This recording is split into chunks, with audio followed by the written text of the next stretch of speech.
È proprio Rolando De Marigni che gioca con il Calvisano a dare inizio alla partita con un calcio in drop. Andiamo ragazzi.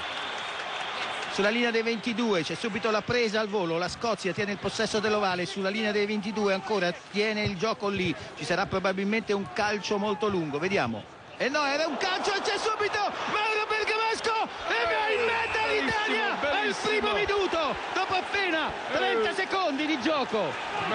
Possesso è sempre per la Scozia. Godman, Simon Taylor, giocata stretta e c'è Scarnavacca. Che bello, 2 mete in 3 minuti. Laterale per la Scozia, palla sul primo uomo, via l'apertura Kusiter, Godman, vediamo ancora il raddoppio di Kusiter, palla lunghissima e c'è un altro intercetto da parte di Robertson, non sembra vero, quasi 3 mete, che Italia!